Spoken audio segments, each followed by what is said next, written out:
Ma sœur a fait annuler ma fête d'anniversaire. Parce qu'elle a demandé à ma mère d'aller faire du shopping avec elle ce week-end-là. Mais quand elles sont revenues, elles ont pleuré à cause de ce que je leur avais dit. Il y a 2 semaines, je m'apprêtais à fêter mon anniversaire. Malheureusement, ma terrible petite sœur a décidé qu'elle voulait partir pour le week-end sans moi, et la fête a fini par être annulée. Ma sœur, qui a 15 ans, est la préférée de ma mère, et tout ce qu'elle dit est accepté dans cette maison.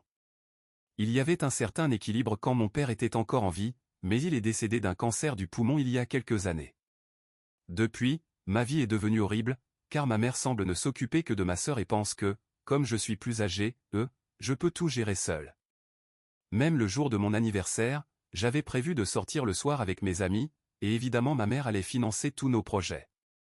Mais juste un jour avant mon anniversaire, ma sœur a fait une crise et a dit à ma mère qu'elle voulait partir pour le week-end parce qu'elle avait été rejetée de l'équipe de football et avait désespérément besoin de quelque chose pour se changer les idées. Si vous voulez mon avis, ce n'était pas surprenant qu'elle n'ait pas été sélectionnée dans l'équipe, car non seulement elle est incroyablement gâtée et agaçante, mais en plus elle n'est pas une bonne joueuse et n'a aucun sens du travail d'équipe. C'était évident, donc cela n'aurait pas dû la surprendre qu'elle ne soit pas choisie. Pourtant, elle a fait une énorme crise à cause de cela, et ma mère a dû céder. J'étais sous le choc parce que tout cela se passait juste sous mes yeux, et j'ai décidé de me défendre.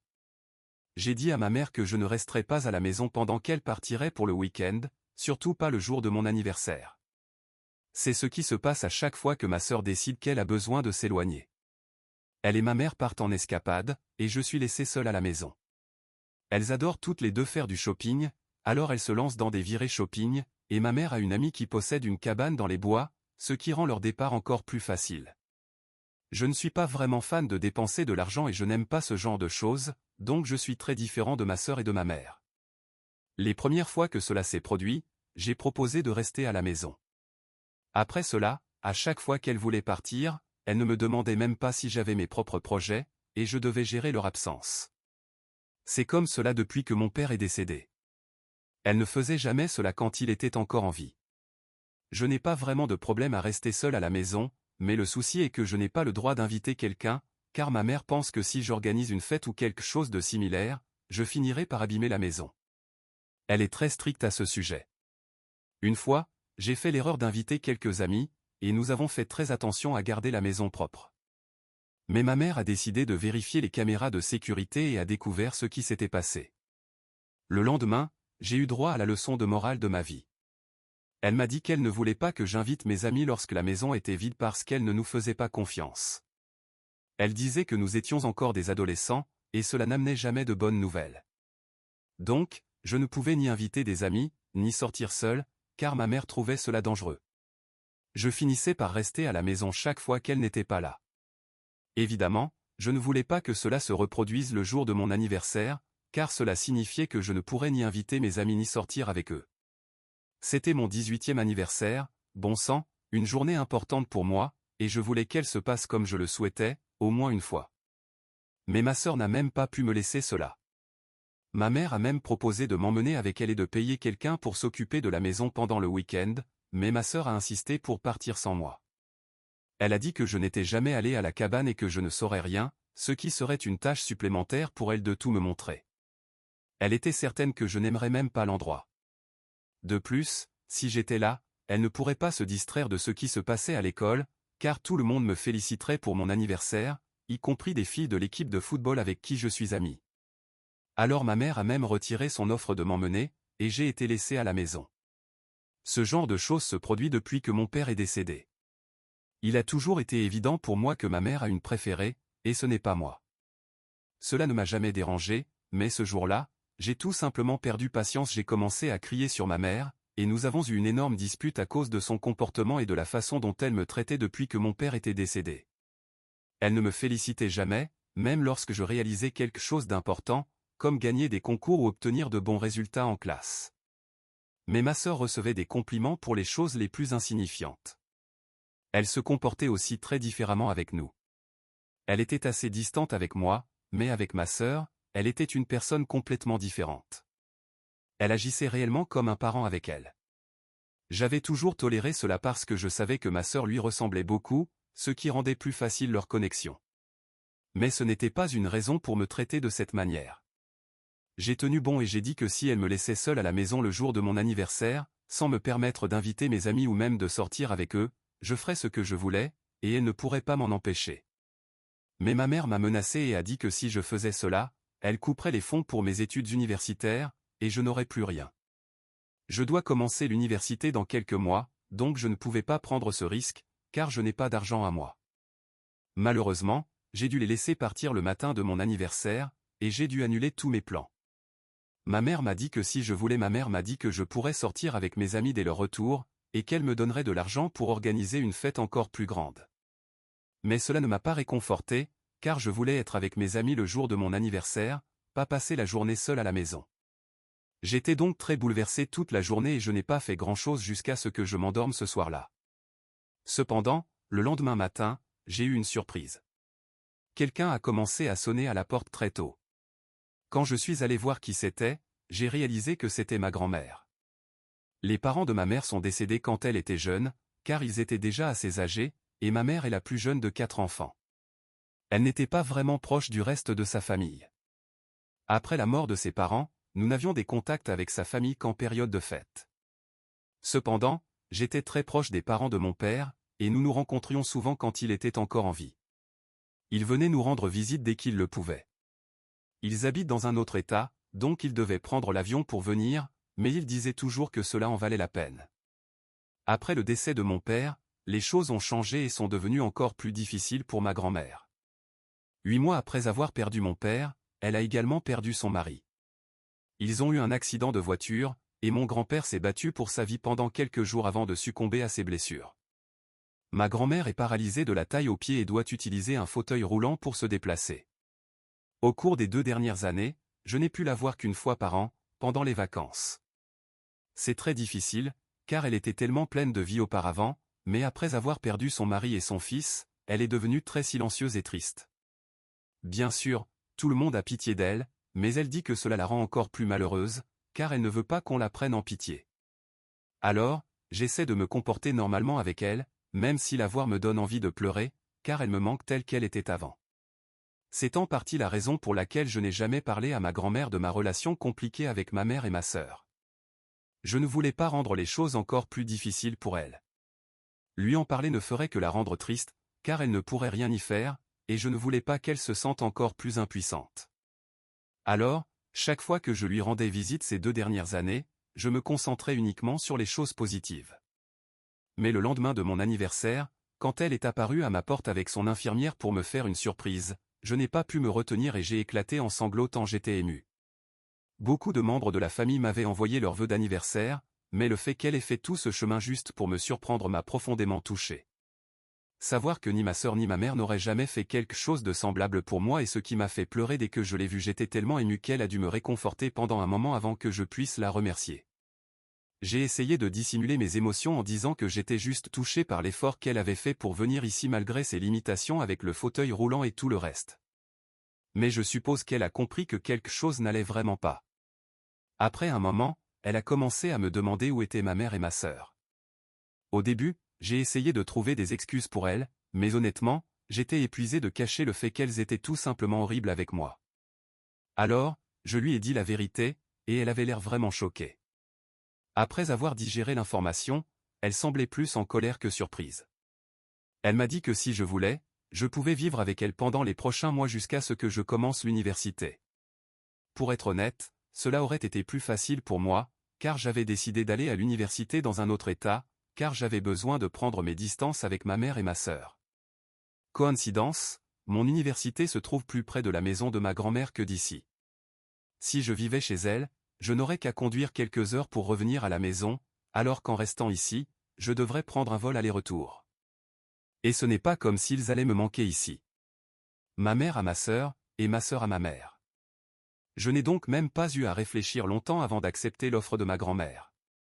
Elle m'a dit qu'elle partirait dès que ma mère et ma sœur seraient de retour, car elle avait des comptes à régler avec ma mère.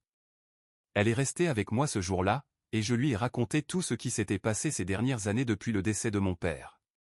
C'était comme si une digue avait cédé, et j'avais enfin quelqu'un à qui tout partager. Bien sûr, mes amis étaient au courant, mais ils ne pouvaient pas vraiment m'aider, et ils ont leurs propres problèmes. Je ne suis pas assez proche du reste de ma famille pour leur parler de tout ça, donc cela n'aurait fait aucune différence de toute façon. Quand ma grand-mère m'a demandé pourquoi je ne lui avais jamais rien dit, je lui ai expliqué que je ne voulais pas qu'elle se sente mal.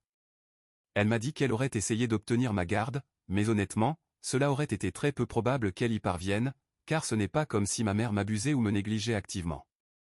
Mais elle a dit qu'elle aurait trouvé un moyen de m'aider et que j'aurais dû lui en parler plus tôt de toute façon. Je ne lui avais rien dit auparavant, et voilà la situation que j'avais dû endurer pendant si longtemps. Mais cette fois-ci, c'était la goutte d'eau qui faisait déborder le vase, et heureusement, ma grand-mère était là pour enfin m'en sortir. Le lendemain matin, lorsque ma mère et ma sœur sont enfin rentrées, elles ont eu une grosse surprise. Ma grand-mère traite normalement ma sœur et moi de manière égale, car elle n'est pas notre mère, mais cette fois-ci, elle n'a même pas pris la peine de saluer ma sœur. Elle n'a pas attendu pour confronter ma mère à ce qui s'était passé et à ce qu'elle avait entendu de ma part. Pour la première fois de sa vie, ma mère avait l'air honteuse d'elle-même et semblait nerveuse. Je savais qu'elle avait toujours voulu impressionner ma grand-mère. Même lorsque nous lui rendions visite après le décès de mon père, elle faisait semblant de bien nous traiter, ma sœur et moi. Mais je n'avais aucune idée qu'elle avait tellement peur de ma grand-mère. Et j'ai aimé le fait que, pour une fois, elle devait rendre des comptes à quelqu'un pour la façon dont elle m'avait traité. Après avoir réprimandé ma mère pendant quelques minutes, ma grand-mère a dit à ma sœur et à moi d'aller nous promener, car elle avait des choses à discuter avec ma mère en privé. Elle ne voulait pas que nous revenions à la maison avant qu'elle nous appelle à nouveau. C'était déroutant, mais il était évident que nous n'étions pas censés, discuter à ce moment-là, alors nous sommes tous les deux sortis. Ma sœur et moi ne sommes pas vraiment amis, alors nous sommes partis chacun de notre côté pendant environ 45 minutes. Elle était chez une amie, et moi chez un des miens. Quand ma grand-mère nous a finalement appelés pour revenir, elle semblait être de très mauvaise humeur et était visiblement en colère. En entrant, j'ai vu que ma mère avait pleuré, car ses yeux étaient gonflés. C'était choquant, car ma mère pleure rarement, et je savais que quelque chose s'était passé. Ma grand-mère m'a dit de préparer mes affaires, uniquement les plus importantes, et que le reste serait récupéré plus tard. J'ai obéi, et environ une demi-heure plus tard j'avais préparé un sac, puis nous avons pris un taxi pour aller à l'hôtel le plus proche. Là, ma grand-mère m'a dit qu'à partir de maintenant, je vivrais avec elle. C'était très pratique, car, comme elle l'avait dit, cela signifiait que je serais aussi plus proche de mon université. Je n'avais donc aucun problème avec cela. Mais lorsque je lui ai demandé ce qui s'était passé avec ma mère, elle a répondu que cela ne me concernait pas pour le moment et qu'elle voulait seulement que je me concentre sur mon avenir. En partant, j'ai remarqué que ma mère ne m'avait rien dit, pas même au revoir. Ma sœur non plus ne semblait pas se soucier de ce qui se passait. Et c'était tout. 2 jours après mon départ avec mes affaires, ma grand-mère et moi avons pris un vol pour sa maison, et j'y vis depuis. Je ne pensais pas avoir de nouvelles de ma mère ou de ma sœur de sitôt, et j'avais cessé de me demander ce qui s'était passé entre ma grand-mère et ma mère, car il était clair que ma mère était suffisamment satisfaite de me laisser partir. Mais cela a changé il y a 2 jours, quand j'ai reçu un message de ma mère. Elle s'excusait pour tout, disant qu'elle n'avait pas réalisé que je me sentais négligé. Elle a reconnu qu'elle avait échoué en tant que mère et admis qu'elle ne s'en était même pas aperçue parce qu'elle était tellement concentrée sur ma sœur, l'unique enfant avec qui elle avait réussi à établir une connexion. Elle a ajouté qu'elle m'avait toujours considéré comme très différent d'elle, ce qui expliquait pourquoi elle gardait ses distances, car elle pensait qu'elle ne pourrait pas me comprendre. Mais avec ma sœur, c'était différent. Elle a également dit que ne pas avoir construit une bonne relation avec moi était la plus grande erreur de sa vie. Je sentais que je devais poser la question. Cela m'a pris beaucoup de courage, mais au final, je savais que je méritais de connaître la vérité. Hier soir, je me suis assis avec elle et j'ai posé la question directement, sans trop réfléchir. Elle a été déconcertée, mais elle m'a ensuite dit qu'elle savait que ce moment arriverait tôt ou tard. Elle m'a expliqué que, bien que mon père ait toujours essayé de garder le secret, j'étais assez grand maintenant pour savoir. Il s'avère que je suis bien l'enfant biologique de ma mère. Nous le savons avec certitude, car plusieurs tests de maternité ont été effectués pour le confirmer. Apparemment, le problème ne venait pas de ma maternité, mais d'un incident qui s'était produit avant ma naissance et qui avait probablement poussé ma mère à me ressentir du ressentiment. Avant ma naissance, ma mère négligeait mon père à cause de son travail. Ils étaient mariés depuis seulement 2 ans à l'époque et ensemble depuis 4 ans. Mon père, regrettant toujours ce qui s'était passé, a fini par avoir une liaison avec l'une des amies de ma mère, et celle-ci l'a découvert. Il a mis fin à la liaison, et ils ont décidé d'aller en thérapie de couple. Cependant, quelques semaines plus tard, ils ont découvert que mon père était enceinte. Le problème, c'est qu'ils ne savaient pas qui serait la mère biologique du bébé. Ma mère voulait qu'ils mettent fin à la grossesse, mais mon père n'était pas d'accord. Ils ont donc dû attendre que la grossesse atteigne un stade où un test de maternité pouvait être effectué. Jusque-là, la maîtresse de mon père faisait partie du processus, car l'enfant pouvait aussi être le sien. Mon père a dit qu'il voulait être juste envers son futur enfant et que les trois devraient élever le bébé ensemble si c'était le cas. Ma mère n'était évidemment pas d'accord avec cette idée et insistait pour que seul elle et mon père aient la garde de l'enfant, peu importe qui était la mère biologique. Mais mon père voulait être équitable, ce qui a mené à de nombreuses disputes entre eux. Ils ont décidé de rester ensemble parce qu'ils s'aimaient vraiment, mais cela s'est avéré être très mauvais pour moi. Bien que je sois l'enfant biologique de ma mère, mon père a coupé tous les liens avec sa maîtresse après qu'ils ont découvert la vérité. Cependant, cela ne suffisait pas à ma mère. Après ma naissance, plusieurs autres tests ont été effectués pour s'assurer que j'étais absolument et à 100% son enfant biologique, ce qui a été confirmé. Malgré cela, ma mère a continué à se disputer avec mon père, jusqu'à ce qu'il menace de partir avec moi. Je ne dis pas que mon père avait raison. Il n'aurait clairement pas dû tromper ma mère et aurait dû essayer de lui parler de leurs problèmes avant de chercher de l'amour en dehors du mariage. Mais si ma mère avait décidé de lui donner une seconde chance, elle aurait dû essayer de faire en sorte que cela fonctionne, au lieu de se disputer constamment avec lui. Je pense qu'elle est une femme très tourmentée, car bien qu'elle ait choisi de rester avec mon père et d'affronter son infidélité, elle n'a pas pu gérer la situation. Elle a décidé de canaliser toute sa colère et sa frustration sur moi. Le fait que je ne lui ressemble pas du tout en termes de personnalité l'irritait probablement encore plus. Ainsi, nous nous sommes retrouvés dans cette situation où elle me ressentait un profond ressentiment pour quelque chose qui n'était pas de ma faute. Quand mon père était encore en vie, elle semblait bien s'entendre avec lui, donc je n'aurais jamais deviné qu'ils avaient eu de tels problèmes dans le passé. Mais je suppose que cela fait sens si l'on considère qu'elle avait moi pour canaliser sa colère, donc elle n'avait pas besoin de la diriger contre lui. C'est une partie de l'histoire. La raison pour laquelle ma mère semble si coupable de la façon dont elle m'a traité dans le passé, c'est que ma grand-mère lui a dit qu'elle allait la couper de l'héritage. L'héritage de ma mère devait être divisé en 4 parts en raison de ses frères et sœurs, donc elle n'avait pas reçu grand-chose à l'époque. Mais après le décès de mon père, ma grand-mère avait apparemment modifié son testament pour tout laisser à ma mère et à ses petits-enfants. Cependant, après avoir découvert comment ma mère m'avait traité, elles ont eu une dispute, et ma grand-mère lui a dit ses 4 vérités. Elle a dit à ma mère qu'elle était très désolée que son fils l'ait trompée, mais que ce n'était pas une excuse pour continuer à m'en tenir rigueur, car ce n'était pas de ma faute. Je n'étais même pas né quand cela s'était produit. Même si je ne ressemblais en rien à ma mère, j'étais toujours son enfant biologique, et cela avait été prouvé par plusieurs tests de maternité, dont certains avaient même été réalisés indépendamment par ma mère, sans que mon père le sache, afin qu'il ne puisse pas interférer avec les résultats. Il n'y avait donc vraiment aucune raison pour elle de se comporter ainsi envers moi. Et pourtant, un jour, elle a décidé qu'elle ne me traiterait pas comme sa fille et qu'elle me punirait à la place pour ce que mon père avait fait. Cela n'était pas acceptable, et ma grand-mère le lui a dit. Après avoir appris comment j'étais traité, elle a décidé que ma mère ne pouvait plus rien attendre d'elle. Désormais, toute part de l'héritage que ma mère était censée recevoir me reviendrait à la place. Ma mère avait pleuré à ce sujet et aussi parce qu'elle avait l'impression qu'elle allait tout perdre d'un coup. Alors, quand j'ai demandé à ma grand-mère si ma mère essayait de me recontacter à cause de l'héritage ou si elle était vraiment désolée, ma grand-mère m'a répondu qu'elle ne savait pas vraiment.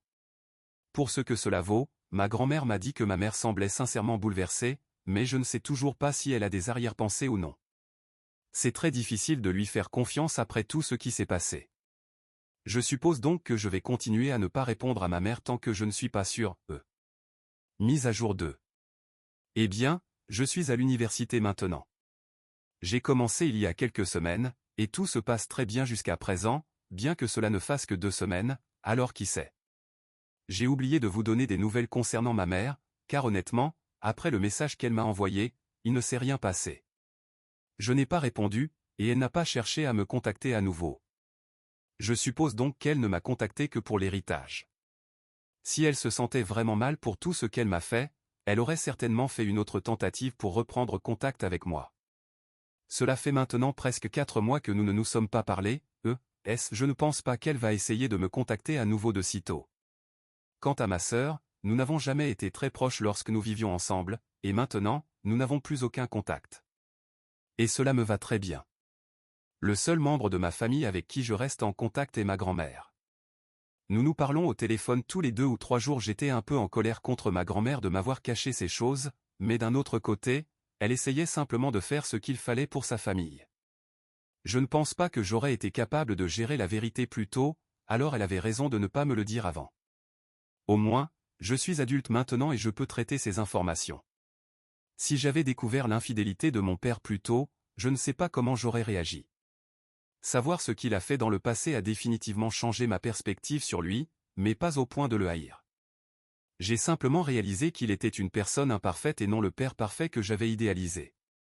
Mais ce n'est pas grave. Je l'aimerai toujours, car peu importe ce qu'il a fait, il reste mon père. Mise à jour 3. Je voulais partager une mise à jour importante. Je suis sur le point d'obtenir mon diplôme dans quelques semaines, ce qui est à la fois excitant et un peu écrasant. Cependant, cette joie est quelque peu assombrie par le fait que ma grand-mère ne pourra pas assister à ma remise de diplôme.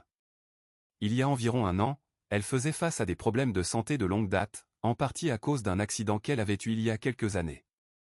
Malgré tout, elle a toujours été une personne forte et optimiste, mais son corps n'a tout simplement pas pu tenir. C'est difficile d'accepter son décès, car elle était mon plus grand soutien à travers tout cela. Quant à ma famille, je n'ai toujours aucun contact avec eux. Cependant, j'ai récemment reçu un email de ma mère me félicitant pour l'obtention prochaine de mon diplôme. Je suppose qu'elle l'a appris d'une manière ou d'une autre. Dans l'email, elle partage quelques nouvelles, notamment que ma sœur vit toujours avec elle, bien qu'elle ait maintenant 19 ans.